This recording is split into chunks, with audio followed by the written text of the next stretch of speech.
I'm audible, right? Because I'm not using headphone. I have some problem with the headphones.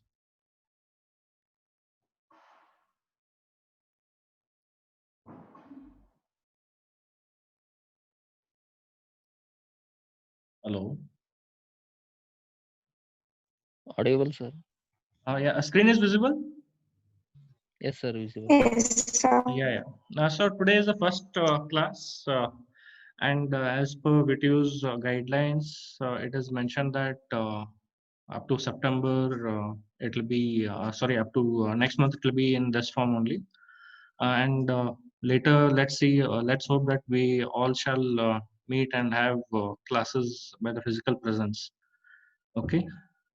So till then, whatever possible things are there, we'll just be looking forward and we'll try to say discuss, learn from these things, and hope we'll use it later in a better form.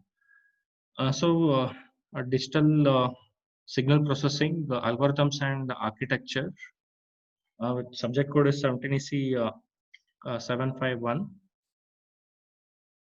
So in again, your scheme is 60/40. So these all things you'll be knowing. So today we'll have just a brief discussion of what all things come in this DSP architecture and algorithms. So in short, we generally call it as DSPA, the subject.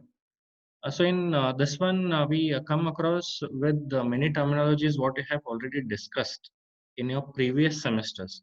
I hope you have gone through logic design, then you have gone through say analog electronics or digital electronics, what you specify. Then apart from that, you have studied signals and systems, and then I think last to last semester you went through DSP, digital signal processing.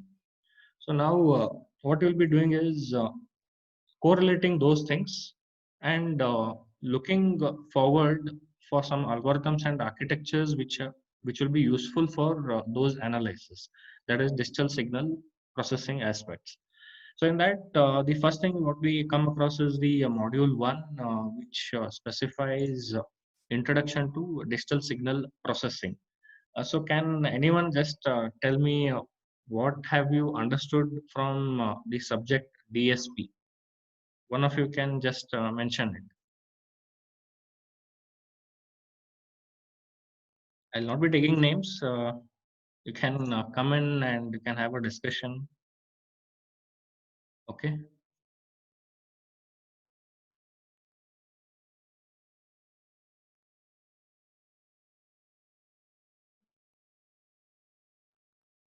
If you respond, then I'll get to know that okay, it is audible at that hand, and you are able to cope up with what is going on. Otherwise, it becomes difficult from one side. Hello.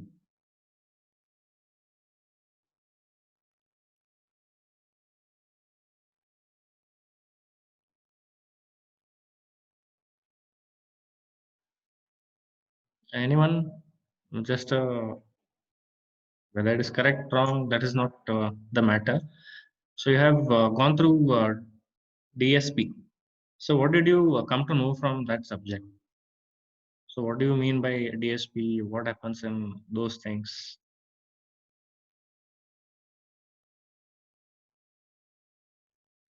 Should I take the names or anyone can just specify?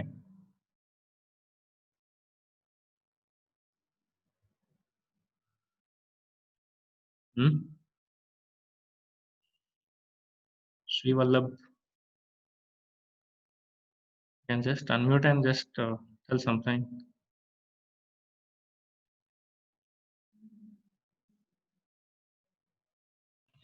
Sir, don't know, sir. But we learned DFT, IDFT, FFT, sir. Hmm. Okay. So what type of signals did you deal over there? Discrete, sir. Discrete. So now in that, so you came across so many aspects. Okay, the same thing will be going across even in these things, but we'll not be dealing much with those DSP or any other aspects. So we'll be looking out some of the processes, we'll be looking out for some of the algorithms, what are required for implementation of those processor or implementation of some other aspects, and what are the different architectures what are present. Now, all of you might have say studied say microprocessor or microcontroller, or have you come across these terms? You have come across these terms, microprocessor, microcontrollers. I think you have used Yes, also, sir. you have done mini projects also. It is not only Vallabh who has to answer, any other person also can answer. Okay. You have come across, I think you have used also. You have used Raspberry Pi, you have used Arduino boards. So those are microcontrollers. Now, here, some changes, if they're implemented in the say architecture point of view or some other point of view, then we make it useful for processing the digital signals. But there are some aspects. How is DSP processor different from the other processors? So those are the things what we have to look out for. Now, for example, you just mentioned that you studied DFT, IDFT, FFT, so many things. So FFT is a faster version of DFT. So slight changes. So what was the change in the FFT? Can anybody just specify as compared to DFT? I don't know the equations and all. Some changes you did, and you took some diagrams, and directly you were able to specify. Okay, I got the result very quickly. That's why it is called as a fast Fourier transform. So can anyone just specify in what way it is different? FFT is different from the regular DFT, what you used to calculate, both the results and in the same answers or solutions. Can anyone just answer? I shouldn't take the names, but if you suggest, then I have to take the names then. Rutuja, Surebavi, I guess.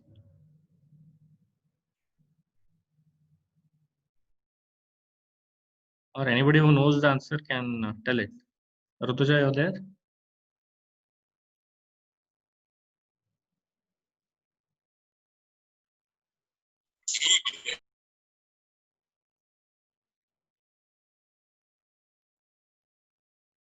Sri Lakshmi, Sanikop.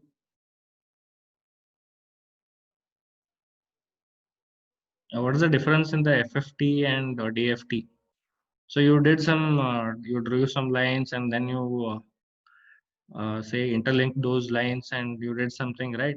All of you. So you can, you came across the term something called as bit reversed.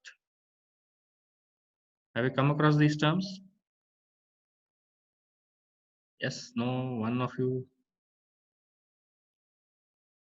Then it will be one-sided learning. Hmm? It will be one-sided learning. Assuming that you know all these things, then I'll continue in the regular fashion. Okay. So here in the first module, we will be having some discussion related to the digital signal processing. So under that, it is just a recap of what you had done in DSP subject. So wherein we'll be having slight discussion regarding what is meant by digital signal, or how it is obtained, what is meant by sampling process, then how do you get the discrete time sequences, DFT, FFT, LTI systems. So these all things you will be coming across, and then also you know what is meant by decimation and interpolation, which is required when you're doing a DSP aspect. Then under the same thing again, you'll be dealing with the computational accuracy, what is required. Accuracy again you can relate it to the precision and how close it is to the actual value. So these are two aspects what you'll be looking out when you're dealing with DSP implementations.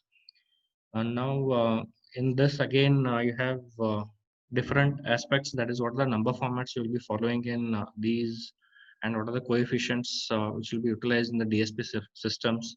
So these are just a few things to specify over there.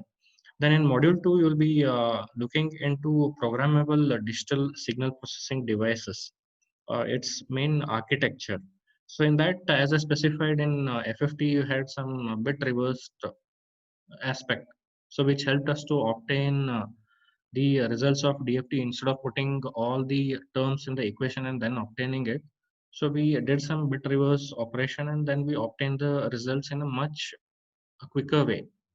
The same thing happens even in the hardware. So what are the changes in the architecture and when we consider all these things, and how do I make the processor programmable?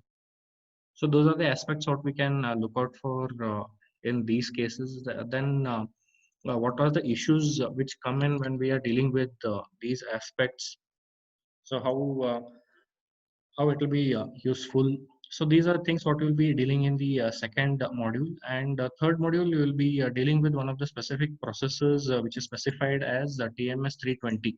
In short, we specify it as TMS 320 and then C54XX. So it can be any processor with these number.